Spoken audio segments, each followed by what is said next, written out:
My phone buzzed at exactly 11:47 on a Tuesday night, pulling me away from reviewing quarterly projections for Techflow solutions. The caller ID showed a number I hadn't seen in 12 years, but I recognized it instantly. My mother's voice cracked through the speaker, raw with desperation I'd never heard before. She was sobbing, begging me to come home, because the family was losing everything. My father was dying of cancer. My golden child sister Emma had gambled away their inheritance, and they were facing bankruptcy. As I listened to her frantic pleas for help, one memory crystallized with perfect clarity. I was 16 again, standing in our kitchen, while my father looked me dead in the eye and declared that my sister had potential. But I didn't write before my mother announced they were shipping me off to military boarding school. Growing up in the sprawling suburbs of Littleton, Colorado, I learned early that being the middle child meant being invisible. Our two-story colonial sat on Maple Avenue, complete with the white picket fence and manicured lawn that screamed upper-middle-class respectability. My father, Robert, owned Denver Ridge Construction, a company he'd built from nothing after dropping out of college to support his young family. My mother, Patricia, worked part-time, selling houses for Coldwell Banker, mostly to wealthy transplants fleeing California taxes. Between my older brother, Jake, and younger sister, Emma, I occupied the forgotten middle ground where achievements went unnoticed and mistakes were magnified.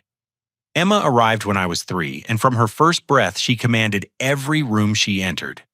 She got the corner bedroom with bay windows overlooking the garden, while I shared a cramped space with Jake until he left for college. Her dance lessons cost $200 monthly, her violin instructor charged $150 per session, and her math tutor received $75 weekly to help her maintain a barely passing grade. Meanwhile, I taught myself calculus using library books and fixed neighbors' computers for $20 each, saving every penny in a coffee can hidden beneath my bed. The disparity became impossible to ignore during my sophomore year at Columbine High School.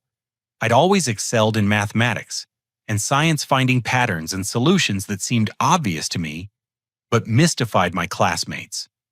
When standardized test scores arrived that spring, I'd scored in the 99th percentile across all subjects. Emma's results placed her in the 40th percentile for math and 50th for reading. That evening at dinner, my father studied both report cards with the intensity of a judge reviewing evidence. "Barrett tries too hard," he announced, setting my perfect scores aside without comment. "Emma's numbers show she's well-rounded, not obsessed with proving herself like some people." My mother nodded approvingly while cutting Emma's steak into bite-sized pieces, though my sister was 15 years old. "Emotional intelligence matters more than test scores," Patricia added, smiling at Emma. "You can't measure heart and creativity with numbers." Junior year brought the SATs, and I prepared obsessively. I borrowed prep books from the library, took practice tests until I could recite question patterns, and spent weekends in coffee shops drilling vocabulary words. The morning of the test, Emma complained about having to wake up early to drive me to the testing center because she wanted to sleep in before cheerleading practice. My parents agreed she shouldn't be inconvenienced, so I took 2 buses and walked 3 miles to reach the school on time. 6 weeks later, the envelope arrived. Perfect 1600. Mathematics 800, verbal 800. I stared at those numbers, feeling something between pride and disbelief. This was my ticket to MIT, to a future where my abilities mattered more than my position in the family hierarchy. I brought the scores to my father's home office, where he sat reviewing construction blueprints under the warm glow of his desk lamp. "Dad, I got my SAT results." He glanced up briefly, then returned to his papers. "That's nice, son." "I scored 1600, perfect score." Robert's pen stopped moving. He looked at the paper, then at me, then back at the paper. "Well, that's something. MIT sent an acceptance letter with a partial scholarship. I can study engineering, maybe work in your company someday, help modernize the systems." My father leaned back in his leather chair, the one Emma had picked out for his birthday because it matched her favorite color. "Barrett, sit down. We need to talk." The conversation that followed carved itself into my memory with surgical precision. My father explained that success required more than academic achievement. Emma possessed qualities I lacked: charisma, social intelligence, natural leadership ability. She could charm clients, build relationships, inspire loyalty.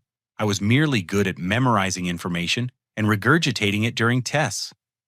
Your sister has real potential, he said, his voice carrying the weight of absolute conviction. You don't. You're smart enough, sure, but being book smart doesn't translate to real-world success. Emma understands people. She knows how to connect, how to make others feel special. That's worth more than any test score. Before I could respond, my mother appeared in the doorway. She'd been listening, probably planning her entrance for maximum impact. Patricia moved to stand behind my father's chair, her manicured hand resting on his shoulder in a display of unified authority. We've decided to send you to Riverside Military Academy in Virginia, she announced with the casual tone she used to discuss dinner plans. The structure will be good for you. You need discipline, focus. And frankly, Emma needs space to develop her gifts without feeling overshadowed by your academic intensity. Boarding school will keep you out of her way, my father added, already returning his attention to the blueprints. It's what's best for everyone. I felt the floor shifting beneath me. Reality rearranging itself into something unrecognizable. They were sending me away. Not because I'd done anything wrong, but because my presence somehow diminished Emma's shine. My perfect SAT scores, my acceptance to MIT, my dreams of engineering success, none of it mattered. I was the problem that needed solving. What about college? The scholarship only covers half the tuition. My mother waved dismissively. You're resourceful. You'll figure something out. Military Academy graduates are excellent at finding solutions. That's when I discovered the cruelest twist of all. 3 days later, while helping Emma move furniture in her room, I found the bank statements she'd carelessly left on her dresser. My college fund, the $20,000 my grandfather had specifically designated for my education in his will, had been withdrawn completely. The deposit date matched perfectly with Emma's gleaming new BMW sitting in our driveway, the car my parents bought to celebrate her maintaining a B- average. Emma had spent my future on leather seats and a sunroof, and my parents had handed her the keys with pride. Riverside Military Academy, squatted like a fortress of red brick and disappointment among the rolling hills of Rappahannock County, Virginia. The September morning my parents dropped me off, Emma stayed home claiming stomach flu, though I'd seen her posting Instagram stories about shopping with friends. An hour after they left, my mother hugged me briefly at the entrance, her perfume overwhelming in the humid air, while my father shook my hand with the formality reserved for business acquaintances. Remember what we discussed, Robert said, straightening his tie. This is your chance to develop some character. They drove away without looking back, leaving me standing beside 2 duffel bags and a footlocker containing everything I owned. The administrative building loomed ahead, its clock tower marking 3:15 on what felt like the first day of Exile. My roommate Marcus Rivera arrived from Chicago carrying only a backpack and an attitude sharp enough to cut glass. His parents had shipped him east after a drug arrest that cost his father a promotion at the law firm where he worked as a partner. Marcus wore his bitterness like armor, deflecting questions with sarcasm and treating authority figures with barely concealed contempt. "What's your story?" he asked while unpacking his meager belongings in our cramped dormitory room. "Daddy issues, mommy problems? Or did you just screw up so badly they gave up hope?" "Something like that," I replied, arranging my textbooks on the metal shelf above my narrow bed. The first month nearly broke me. Reveille at 5:30, inspections at 6:15, breakfast formation at 7 sharp. Everything operated with military precision that left no room for individual preferences or personal comfort. Sergeant Williams, a former Army engineer who supervised our academic unit, noticed my struggles during the 3rd week, when I'd barely spoken to anyone beyond mandatory responses. "You homesick, son?" he asked after finding me alone in the library reading about electrical engineering principles while other cadets played video games in the recreation room. One, not exactly, I admitted, unsure how to explain that home felt more like a place I'd never belonged than somewhere I missed. Sergeant Williams studied me with eyes that had seen too much and understood more than he revealed. Sometimes the best thing that happens to us feels like the worst thing at the time. You might discover something here you never would have found back home. He was right, though it took months to realize it. Under his guidance, I began tutoring struggling students in mathematics and science. Discovering I possessed a natural ability to explain complex concepts in simple terms. When the computer lab's ancient machines constantly crashed, I taught myself basic repair techniques and soon had them running better than they had in years. My squad, initially skeptical of the quiet kid from Colorado, began seeking my help with everything from homework to personal problems. Marcus became my first real friend, someone who understood what it felt like to be discarded by the people who should have believed in you most. He'd grown up in Lincoln Park watching his lawyer father work 80-hour weeks to afford their lifestyle, while his socialite mother attended charity galas and complained about having to parent her own son. The drug arrest had been his way of demanding attention, but instead of concern, he'd received exile. "At least your parents were honest about not wanting you around," Marcus said one November evening as we studied together in our room. Mine pretended it was about helping me, while they planned their trial separation without a troublesome teenager complicating their divorce proceedings. Christmas break arrived with an invitation to return home for 2 weeks. I took the Greyhound bus from Richmond to Denver, a 30-hour journey that gave me plenty of time to imagine how different things might be. Maybe my parents had missed me. Perhaps Emma had realized how my absence affected the family dynamic. I pictured heartfelt conversations, acknowledgement of their mistakes, recognition of my worth. Reality crushed those fantasies within hours of walking through our front door. Emma had transformed my former bedroom into her personal art studio, covering the walls with abstract paintings that looked like someone had sneezed colorful paint across canvas. My belongings sat in cardboard boxes in the basement labeled Barrett's Old Stuff, in my mother's precise handwriting. When I asked about retrieving some of my books, Patricia suggested I focus on moving forward instead of dwelling on the past. Dinner conversations revolved entirely around Emma's latest endeavors. She joined the drama club and earned the lead role in the spring musical through what she described as natural talent and dedication, though I later learned only 5 girls had auditioned. Her grades had improved slightly enough for my parents to consider hiring a college consultant to help her find the right fit for her unique learning style. "Emma doesn't test well," my father explained while carving the Christmas ham, "but she's got emotional intelligence that can't be measured with standardized assessments. She connects with people on a deeper level than most teenagers." I watched Emma scroll through her phone during this speech, ignoring the conversation entirely while posting selfies with captions about being blessed to have such supportive parents. When I tried to share stories about my academic improvements at Riverside or my leadership role in the tutoring program, the topic somehow shifted back to Emma's achievements within minutes.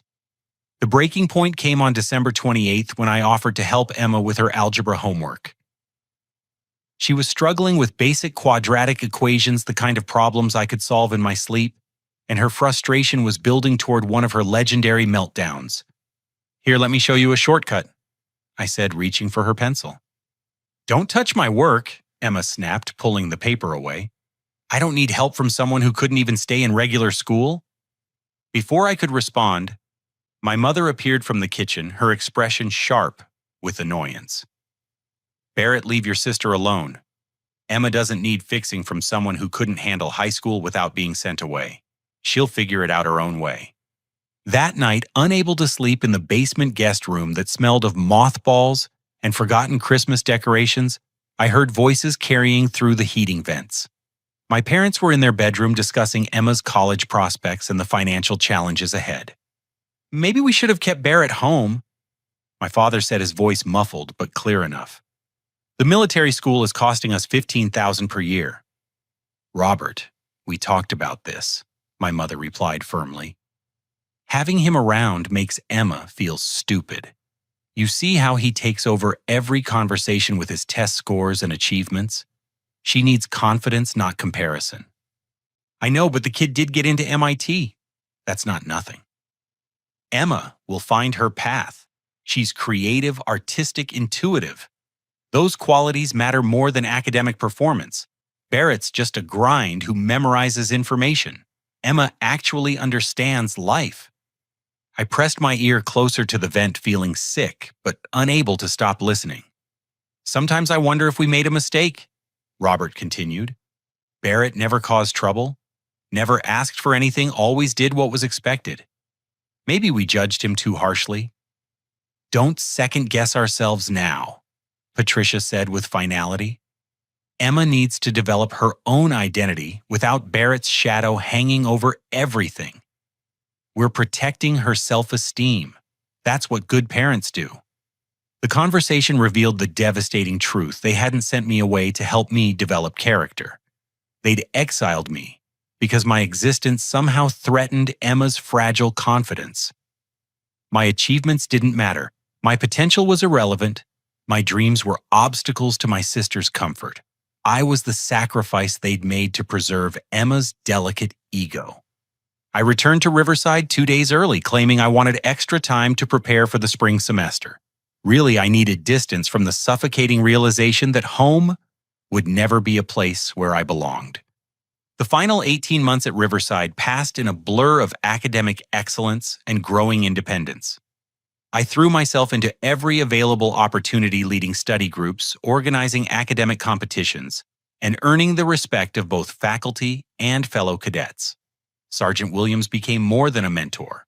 He became the father figure who actually noticed my potential and encouraged its development. You've got something special, Barrett, he told me during one of our weekly check-ins. Not just intelligence, but the ability to inspire others to excel. That's leadership, son. Real leadership. Graduation arrived with honors I'd never dreamed possible. Valedictorian Outstanding Cadet Leadership Award, perfect attendance. I stood at the podium addressing my class, speaking about resilience and self-determination while scanning the audience for faces I knew wouldn't be there. My parents had chosen to attend Emma's spring musical, instead claiming they couldn't afford to take time off for both events. Marcus graduated third in our class and planned to attend Northwestern on a debate scholarship. Before we parted ways, he pulled me aside in the parking lot, where other families celebrated their sons' achievements. Promise me something? He said, his usual sarcasm replaced by genuine emotion. Don't let them win. Don't let their small thinking limit what you become. You're going to do incredible things, but only if you stop waiting for their approval. With no family support, I spent my gap year in Richmond working 3 jobs to save money for MIT. Construction work during the day, utilizing skills I'd absorbed from years of watching my father's crews. The irony wasn't lost on me that Robert's dismissive attitude toward my potential hadn't stopped me from learning his trade. Tutoring wealthy kids in mathematics during afternoons and evenings, charging $50 per session, and building a client list through word-of-mouth recommendations. Night shifts at a computer repair shop, fixing everything from crashed hard drives to virus-infected systems. I lived in a studio apartment near Virginia Commonwealth University, sharing the building with graduate students and young professionals who became my first real peer group outside military academy. My neighbors were pursuing careers in medicine, law, engineering, and business, all working multiple jobs to fund their dreams. For the first time, I felt normal, surrounded by people who valued education and ambition instead of treating them as character flaws. The computer repair shop proved especially valuable because it connected me with Richmond's growing tech community. Small business owners brought their systems to me when other shops charged too much or took too long. I developed a reputation for honest pricing and reliable service, often fixing problems that supposedly required expensive replacements.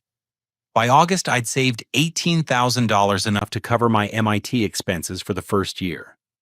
The acceptance letter had arrived in March along with increased financial aid based on my military academy performance. Everything was falling into place through my own effort and determination. That's when I made the mistake of hoping my family might finally recognize my achievements. I called home on a Thursday evening in late July after receiving my final financial aid package. Emma answered, sounding distracted and slightly annoyed. "Oh, it's you," she said when I identified myself. "Mom, Barrett's on the phone." "Barrett, honey, how are you?" My mother's voice carried forced cheerfulness, the tone she used with distant relatives she felt obligated to contact. "I'm doing well. I wanted to update everyone about college. MIT increased my financial aid, and I've saved enough to cover the remaining costs. I start in September."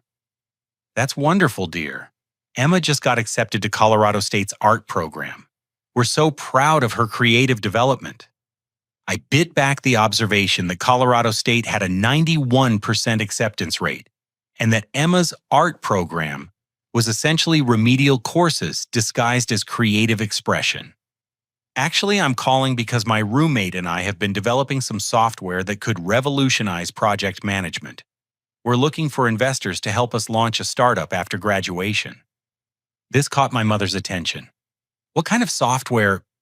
I explained the concept. We'd been developing a comprehensive system that would integrate scheduling, budgeting, communication, and progress tracking for construction projects. The idea had grown from my experience, wisely watching my father's company struggle with organization and efficiency. Our software could save construction companies hundreds of thousands of dollars annually while improving project completion times. "We need about $50,000 in seed funding to develop a working prototype and establish the business," I continued. "I know it sounds like a lot, but the potential return on investment could be enormous. Dad's industry knowledge combined with our technical skills could create something incredible." Silence stretched across the connection for several seconds.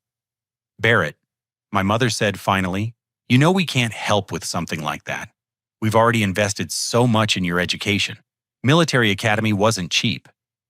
But this could benefit Dad's business directly. Construction companies are desperate for better management tools. Your father doesn't need computer programs to run his business. He's been successful for 25 years without technology gimmicks. And honestly, Barrett, this sounds like another one of your schemes to prove yourself. You need to focus on realistic goals instead of these grandiose fantasies." The conversation ended 5 minutes later with polite promises to stay in touch and vague suggestions that I should visit during Christmas break. I hung up feeling foolish for expecting anything different. 3 days later, Emma posted Instagram photos from the BMW dealership, where my parents had just purchased her a graduation gift, a brand new convertible worth $40,000. The caption read, "So blessed to have parents who believe in celebrating success. Time to drive toward my artistic dreams." My $50,000 business proposal had been dismissed as unrealistic fantasy. Emma's $40,000 car was a celebration of completing high school with a 2.7 GPA. That night, I deleted my family's phone numbers from my contacts and began planning a future that would prove their judgment catastrophically wrong. MIT welcomed me like a puzzle piece, finally finding its proper place. The campus buzzed with intellectual energy that made my high school years feel like a preview for real life. My roommate David Chen arrived from Palo Alto carrying 2 laptops, 3 hard drives, and coding skills that made my self-taught programming look elementary. Within weeks, we'd discovered a synergy that would define both our futures. David possessed pure technical genius, but struggled with business concepts and interpersonal communication. I understood systems strategy and how to translate complex ideas into language that investors and clients could understand. While he wrote elegant code that solved impossible problems, I developed business plans that explained why those solutions mattered. Our project management software concept evolved during long nights in the computer lab, fueled by energy drinks and determination to create something revolutionary. David built the technical framework while I researched market demands and competitor analysis. Construction companies across New England operated using methods that hadn't changed since the 1970s: paper schedules, manual tracking communication through phone calls, and fax documents. The breakthrough came during our sophomore year when I convinced Professor Martinez to let us present our software to his advanced business systems class. The demonstration lasted 20 minutes, showing how our platform could reduce project completion times by 15% while cutting administrative costs by 30%. After class, Professor Martinez pulled us aside. "You need to patent this immediately and start talking to investors," he said. "This isn't a class project anymore. This is a business." We incorporated Techflow solutions on a Thursday afternoon in March, splitting ownership 50-50, and establishing our headquarters in David's dorm room. Our first client came through an unexpected connection. My construction experience from the gap year had taught me which companies struggled most with project coordination. Beacon Construction, a mid-sized firm in Somerville, agreed to trial our software on a residential development project. The owner, Frank Rossetti, had grown frustrated with cost overruns and scheduling conflicts that seemed to plague every job his company undertook. "I'll try anything once, Frank told us during our initial meeting. "But I don't have patience for complicated computer programs that require PhD degrees to operate." David and I spent 2 weeks customizing our software to match Beacon's specific needs, then provided on-site training for their project managers. The results exceeded our most optimistic projections. The residential development finished 3 weeks ahead of schedule and 12% under budget, primarily due to improved coordination between subcontractors and suppliers. Frank became our biggest advocate, recommending Techflow to other construction companies throughout Massachusetts. Word spread through industry networks about the young MIT students whose software actually delivered on its promises. Our client list grew to include firms in Boston, Cambridge, Springfield, and Worcester. By junior year, Techflow Solutions had moved from David's dorm room to a shared office space in Kendall Square. We hired our first employee, Jennifer Walsh, a recent MBA graduate who handled client relations while David and I focused on product development. Revenue reached 6 figures annually, and venture capital firms began expressing interest in our expansion plans. The transformation felt surreal sometimes. I was 21 years old, running a growing technology company while completing my engineering degree summa cum laude. During breaks between classes, I negotiated contracts with construction executives who had decades more experience than I possessed, yet they respected our software's results and my ability to understand their business challenges in ways that typical tech entrepreneurs couldn't grasp. Success brought unexpected personal growth as well. Sarah Mitchell, a brilliant computer science major from California, joined our coding team during her senior year internship.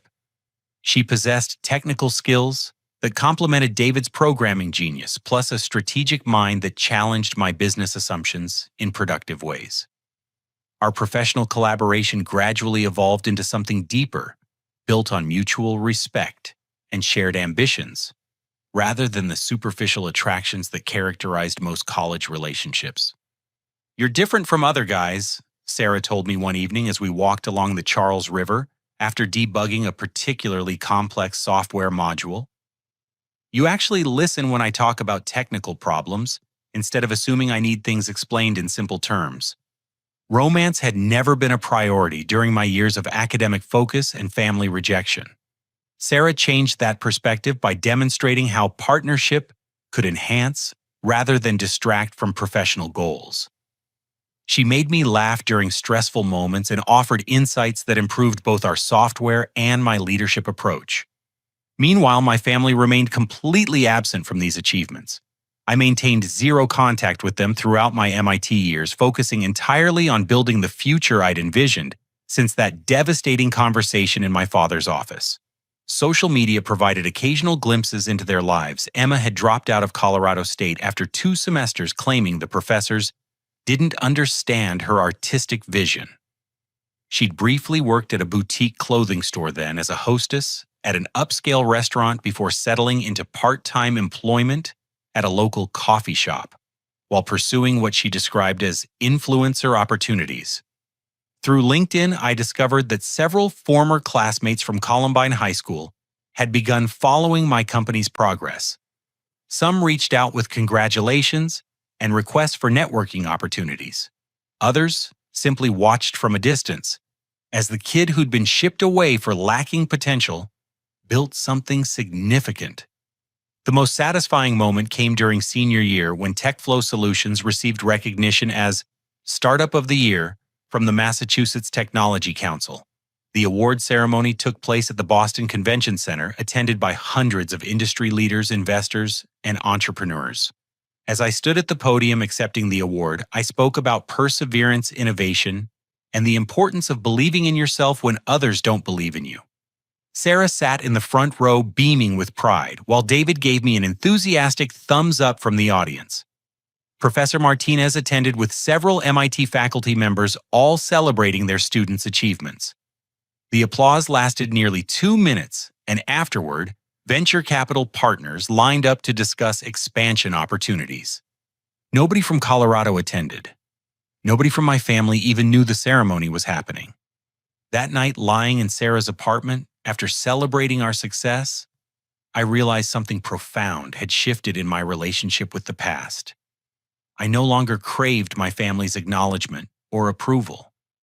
Their rejection had forced me to develop independence, resilience, and self-reliance that made me stronger than I would have been with their support.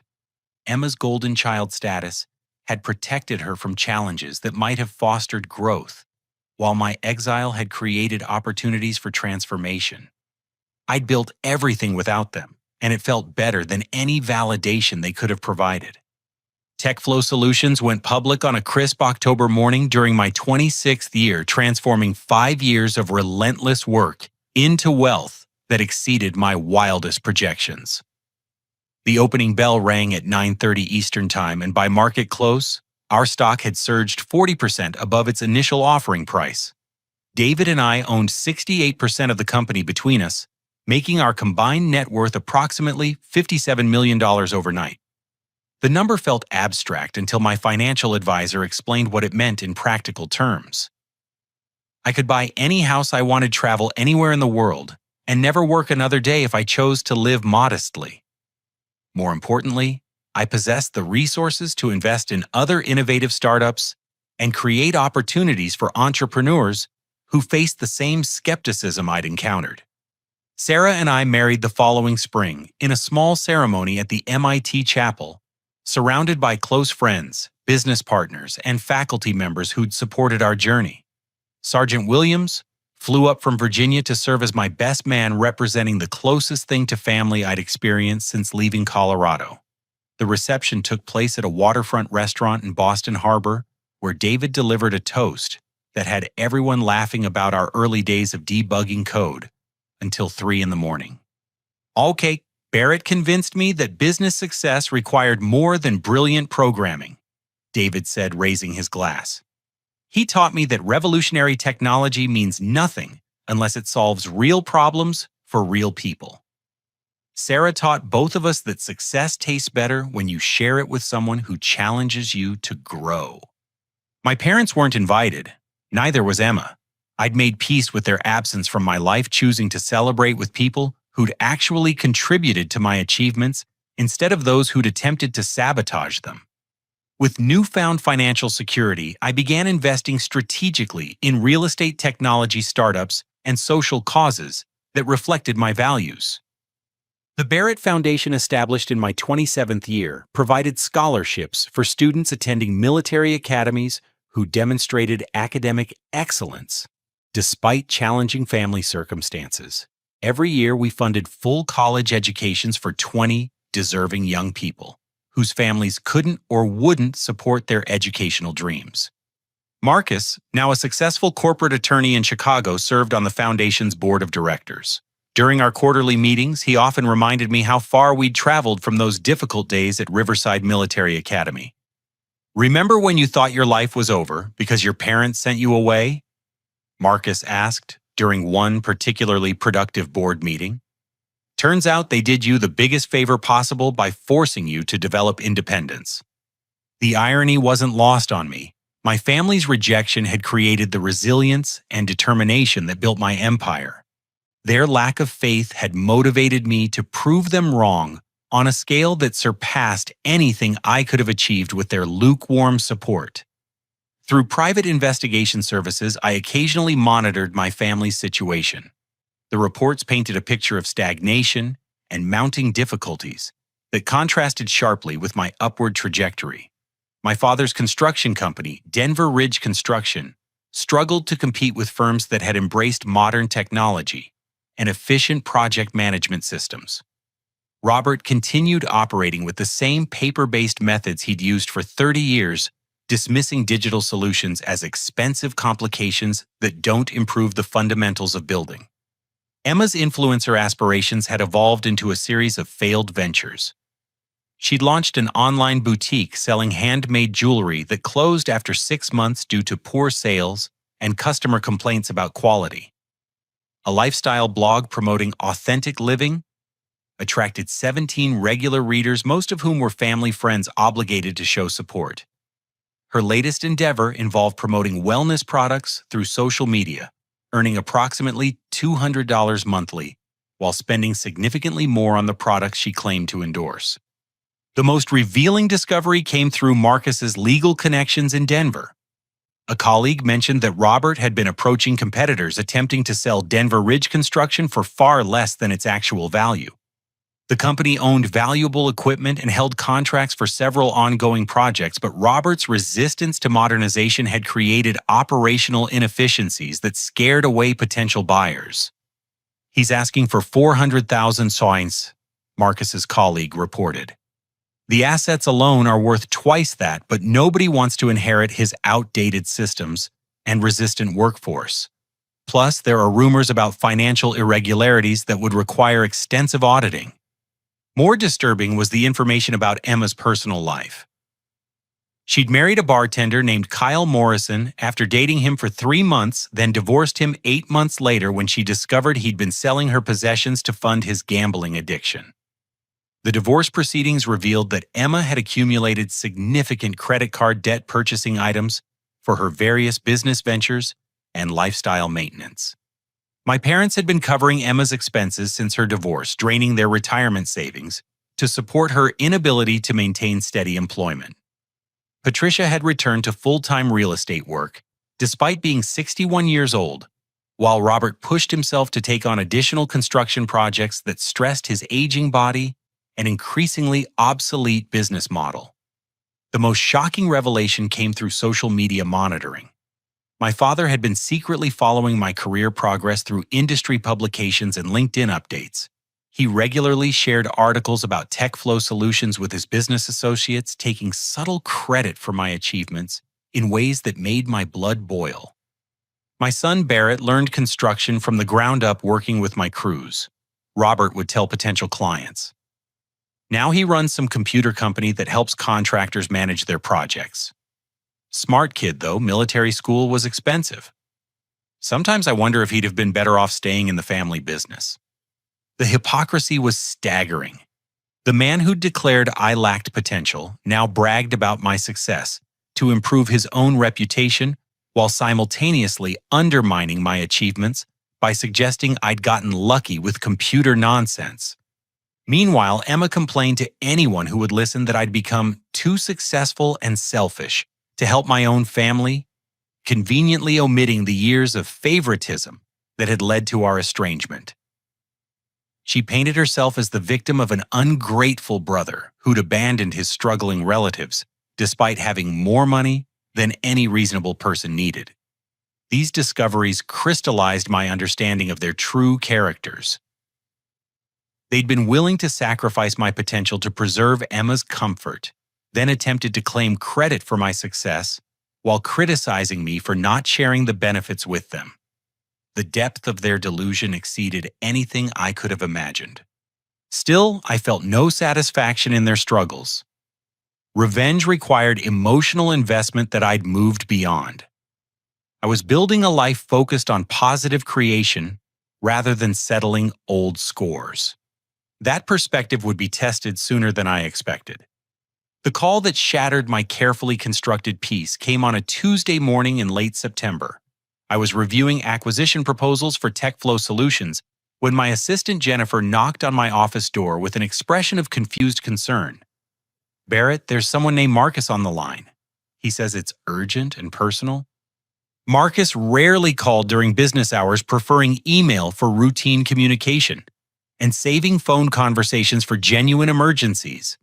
I picked up immediately, sensing something was wrong. "Marcus, what's going on?" "I need you to sit down," he said, his attorney voice, replacing the casual tone he typically used with me. "I have some information about your family that you need to hear, but it's going to be difficult." "Just tell me." "Your brother Jake was killed in Afghanistan 3 weeks ago. IED explosion during a convoy operation near Kandahar. I found out through my military law contacts when I saw his name on casualty reports." The words hit me like physical blows, each syllable carrying devastating weight. Jake was dead. My older brother, the one person in my family who'd occasionally shown me kindness during our childhood, had been killed in action while serving his country. And I was learning about it through my friend's professional network instead of from my own family. 3 weeks ago, I managed to ask. September 8th. "Barrett, there's more. The funeral was held in Denver on September 15th. Your parents didn't inform you. According to the obituary, services were private and limited to immediate family only." I stared out my office window at the Boston skyline, trying to process the magnitude of this betrayal. My brother was dead buried and mourned without my knowledge. They deliberately excluded me from his final farewell. "How many people attended?" Marcus hesitated. "I made some calls. 4 people. Your parents, Emma, and Jake's commanding officer who flew out to pay respects. That's it." Jake's military funeral had been attended by 4 people, including a stranger who'd showed more respect for my brother's service than his own family could manage to arrange. The image of that sparse gathering broke something inside me that I hadn't realized still existed. "There's something else," Marcus continued gently. "Jake tried to contact you multiple times over the past 2 years. He sent letters through military mail services and attempted to reach you through Techflow Solutions' main number. Your parents intercepted the letters and told your company's receptionist that you'd specifically requested no contact from family members." The revelation staggered me. Jake had been trying to rebuild our relationship while I believed he'd chosen their side over mine. My parents had actively sabotaged our communication, ensuring I remained isolated from the one person who might have bridged the gap between us. What did he want? To apologize, according to his commanding officer. Apparently, Jake felt terrible about not defending you when your parents sent you away. He'd planned to work for Techflow after completing his current deployment, wanted to help you expand into military contractor services. I hung up and immediately drove to Denver, making the trip in one straight shot despite Sarah's concerns about my emotional state. The cemetery was easy to find, though locating Jake's grave required assistance from the groundskeeper, an elderly man named Robert, who remembered the funeral clearly. "Saddest service I've seen in 40 years of working here," he told me while leading the way to Jake's headstone. 4 people for a war hero. His parents seemed more concerned with getting through the ceremony quickly than honoring their son's sacrifice. Jake's grave was marked with a simple military headstone, "Jacob Michael Barrett, Sergeant, 1st Class United States Army, beloved son and brother." Someone had left a small American flag beside the stone, probably placed by cemetery staff since it showed no signs of recent family visits. I knelt beside the grave and finally allowed myself to grieve not just for Jake's death, but for the relationship we'd never been able to repair. The tears came in waves, carrying years of suppressed emotion and regret that I hadn't tried harder to maintain contact despite our parents' manipulation. "I'm sorry, Jake," I whispered to the headstone. "I should have found a way to reach you. I should have known you were different from them." The groundskeeper gave me privacy for an hour, then approached with additional information that explained the sparse funeral attendance. Your brother's unit wanted to send an honor guard for the service, he said. Full military honors flag presentation the works. Your parents declined, said they wanted something simple and private. Broke protocol for a combat veteran, but families have the right to make those decisions. My parents had denied Jake the military honors he'd earned through his service and sacrifice. They'd turned his funeral into a rushed private affair that minimized his achievements and ensured minimal recognition for his ultimate sacrifice. That evening, I checked into a downtown Denver hotel and began my own investigation into my family's current situation. The results painted a picture of mounting desperation that had been carefully hidden from public view. Denver Ridge Construction teetered on the edge of bankruptcy. Robert had taken on several projects simultaneously to increase cash flow, but his outdated management methods had created cost overruns and scheduling conflicts that threatened to destroy his reputation. 3 major clients had initiated legal action demanding compensation for delayed completions and budget discrepancies. Emma's financial situation was even worse. The lifestyle blogger persona she projected on social media masked credit card debt exceeding $60,000 and a complete inability to maintain steady employment. She'd been evicted from 2 apartments in the past year, forcing her to move back into her childhood bedroom, while pursuing increasingly desperate schemes to achieve influencer status. Most shocking was the discovery that my parents had already spent Emma's remaining trust fund money, approximately $45,000, that my grandfather had designated specifically for her future security. They'd used the funds to cover business losses and Emma's debt payments, violating the legal terms of the trust and exposing themselves to potential fraud charges. The house on Maple Avenue, our family's symbol of middle-class stability, was scheduled for foreclosure within 60 days. My parents had borrowed against its equity multiple times to fund business operations, and Emma's expenses creating debt that exceeded the property's current market value.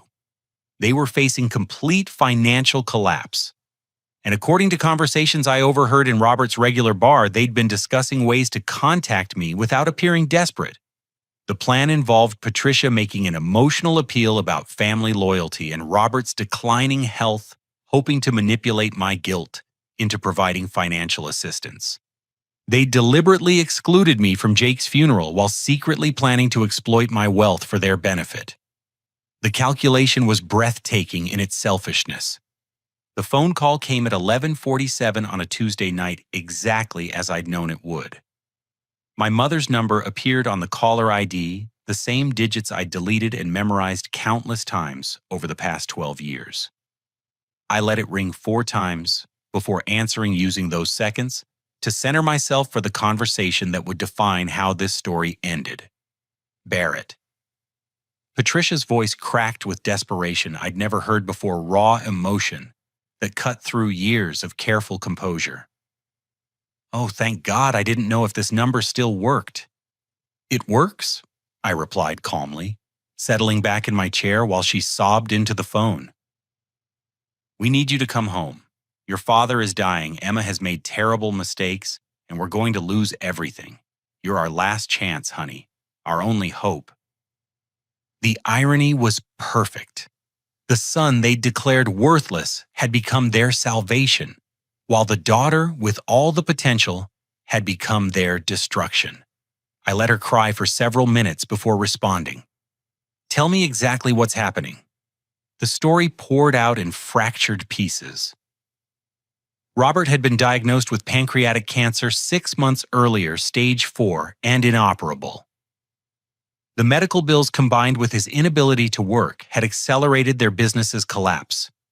Emma had developed a gambling addiction during her brief marriage, accumulating massive debt that she'd hidden by manipulating her parents' sympathy and trust fund access. She promised she could pay it back. Patricia sobbed. Said she had business opportunities that would make everything right. We believed her because we wanted to help, wanted to give her the support she needed to succeed. Denver Ridge Construction owed $400,000 to suppliers and subcontractors with 3 lawsuits pending for incomplete projects. The house faced foreclosure in 6 weeks. Emma's debt had reached $87,000 across multiple credit cards and personal loans. Robert's cancer treatment required experimental drugs not covered by insurance costing $12,000 monthly. "We've lost everything," my mother whispered. "Your father might not live to see Christmas. Emma can't function without constant help, and I don't know how to fix any of this. We were wrong about so many things, Barrett. We made mistakes, terrible mistakes. But you're still our son." I listened to her desperation with the detachment of someone observing a laboratory experiment. These were the people who'd declared I lacked potential, who'd sent me away to protect Emma's delicate self-esteem, who'd stolen my college fund to buy her a car. Now they needed the very qualities they'd dismissed: intelligence, determination, financial success, and leadership ability. "You want my help?" I said quietly. "Yes, please. We know we don't deserve it, but we're family. Family should forgive family. We can't lose your father without making things right between us. What makes you think I have the resources to solve problems this substantial?" Patricia hesitated, clearly uncomfortable, admitting they'd been monitoring my success. "We know about your company. We've seen articles about your achievements. You've done so well for yourself, honey. We're proud of you." The word proud hit like acid. They were proud of achievements they'd tried to prevent, success they'd declared impossible, potential they'd denied existed.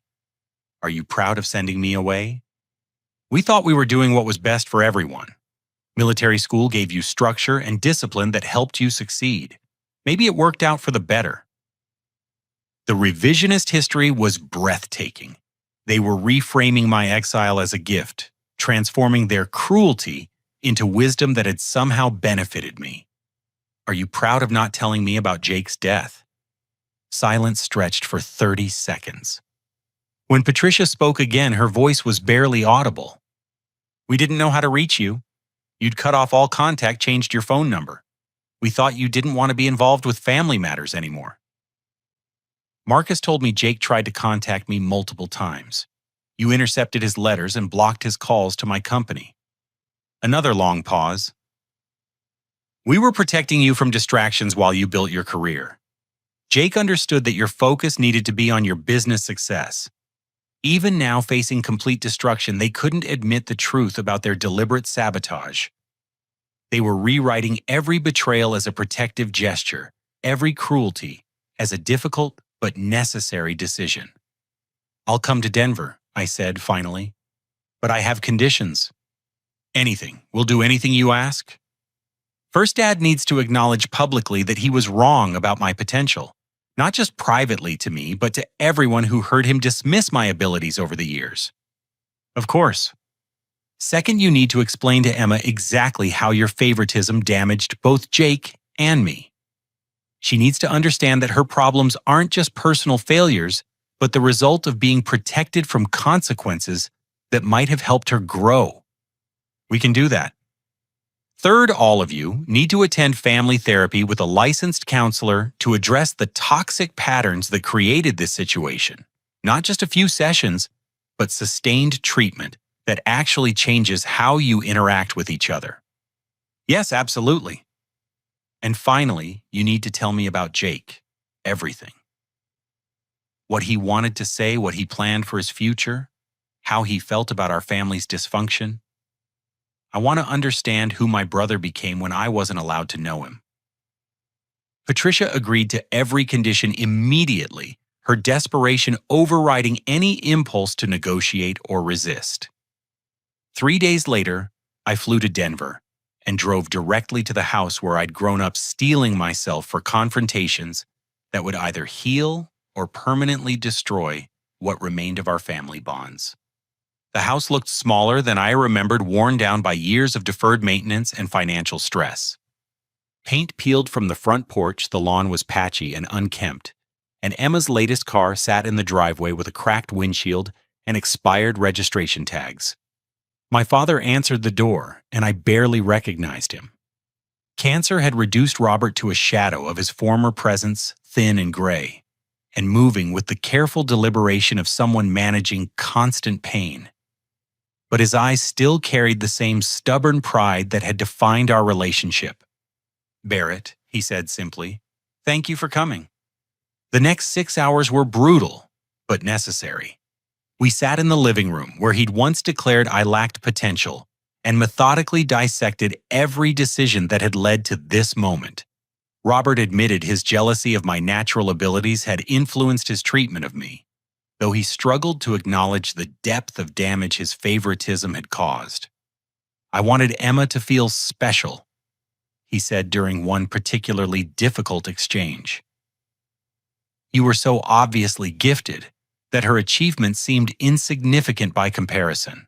I thought protecting her confidence was more important than challenging her to grow." Emma listened from the corner, crying silently, as the conversation revealed how thoroughly she'd been failed by parents who'd confused enabling with love. The gambling addiction had started as a way to prove she could succeed at something that didn't require academic or professional skills. The mounting debt had created panic that drove increasingly desperate attempts to recover losses. "I never wanted to hurt anyone," Emma sobbed. "I just wanted to feel like I was good at something, anything that would make you proud of me, the way you were proud of Barrett." The irony was devastating. My parents had spent years protecting Emma from the very challenges that might have helped her develop resilience and self-reliance. Their efforts to preserve her self-esteem had created a fragile, dependent adult who collapsed under pressure instead of rising to meet it. Patricia's role as enabler and manipulator proved the most difficult to address.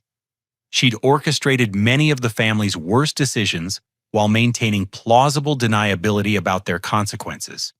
Her interception of Jake's letters represented a level of control and deception that shocked even me. "I thought I was protecting everyone," she insisted when confronted with the evidence. Barrett was building something important. Jake was serving his country. Emma needed support. I was trying to manage everyone's best interests. "You were playing God with other people's lives," I replied. "And your judgment was catastrophically wrong about what everyone actually needed."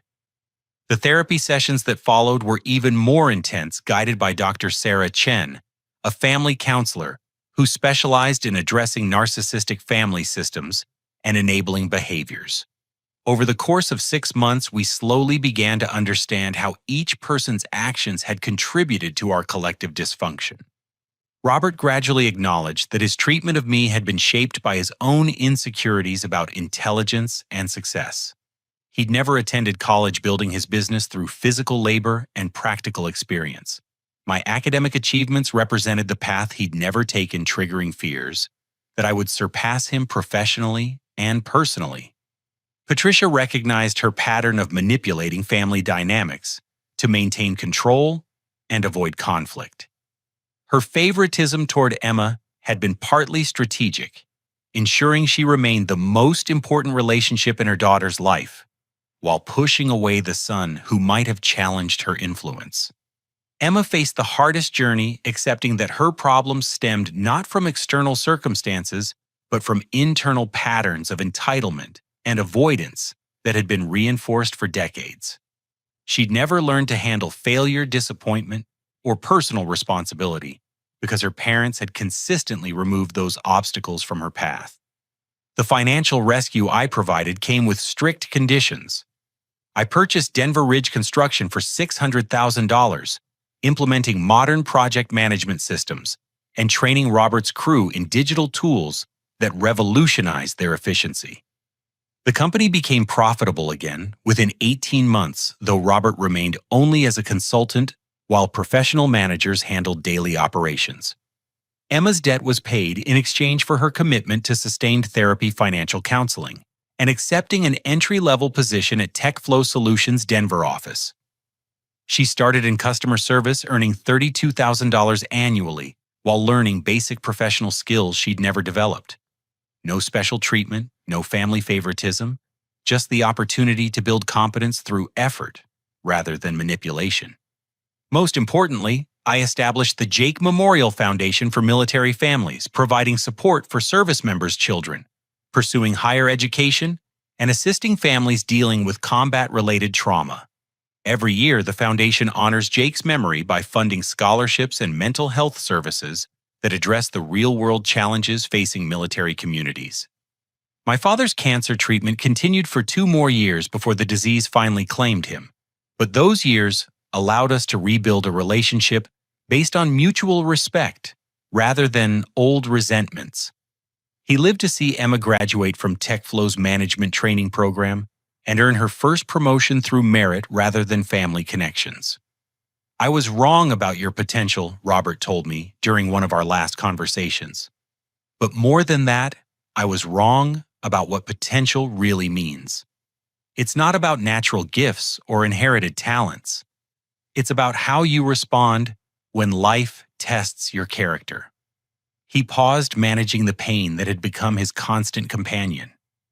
"You passed tests I never imagined you'd face, and you did it without any help from us. That's not just potential, Barrett. That's strength of character that can't be taught or given. It has to be forged through adversity." Emma's transformation took longer but proved even more significant. Working at Techflow forced her to develop skills she'd never needed while being protected by family money and influence. She struggled initially, making mistakes and facing consequences that would have sent the old Emma into emotional collapse. But gradually, she began to discover capabilities that had been suppressed by years of low expectations and constant rescue. She showed natural talent for client relations and creative problem-solving skills that had been overshadowed by academic struggles and emotional instability. "I understand now why you succeeded," Emma told me during a coffee meeting 2 years after joining the company.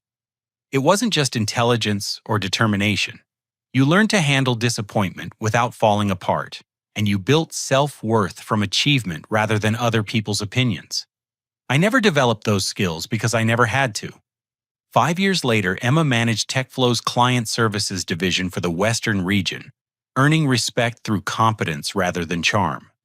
She'd married a fellow employee, David Rodriguez, a relationship built on mutual goals and shared values, rather than the impulsive attraction that had characterized her previous romantic choices.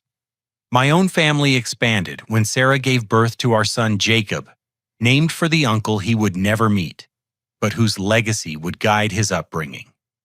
We raised him with love balanced by appropriate challenges, encouragement tempered with honest feedback, and support that fostered independence rather than dependence. The story of my family's dysfunction and eventual healing became a case study in Dr. Chen's research on narcissistic family systems and recovery.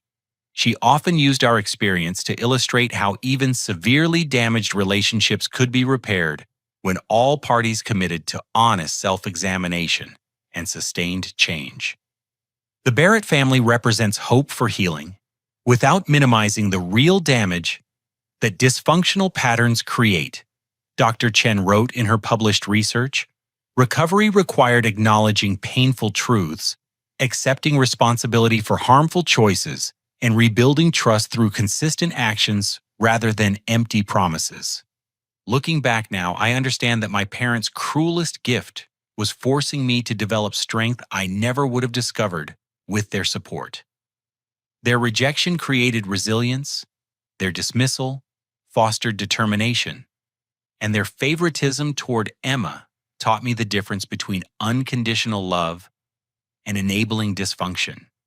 The people who doubt your potential often do so because they fear your success will expose their own limitations. Building yourself despite their rejection isn't just personal victory, it's the foundation for choosing mercy from strength rather than bitterness from pain. True potential isn't inherited or granted by others. It's forged in the crucible of adversity and proven through persistent effort despite discouragement.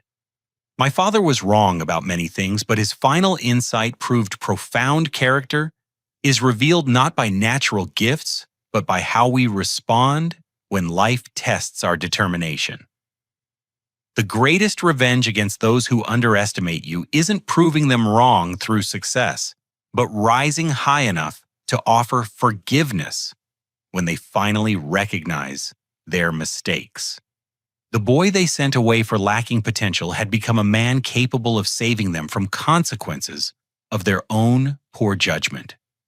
That transformation represented not just professional achievement, but personal growth that transcended the limitations others had tried to impose on my future. Success tastes sweetest when you've earned it entirely through your own efforts, then use it to create opportunities for others who face the same doubts and dismissal you once endured. Have you ever been underestimated by people who were supposed to believe in you most? How did you find the strength to keep pursuing your dreams when your own family didn't support them? Share your story in the comments below, because sometimes knowing we're not alone in facing these challenges makes all the difference. If this story reminded you that your potential isn't defined by other people's limitations, please hit that like button and subscribe for more stories about overcoming adversity and building success against all odds. And don't forget to share this with someone who needs to hear that their dreams matter, even when the people closest to them can't see their worth. Thank you for listening to my journey, and remember that your potential is waiting to be proven, not given. Until next time, keep believing in yourself, even when others won't.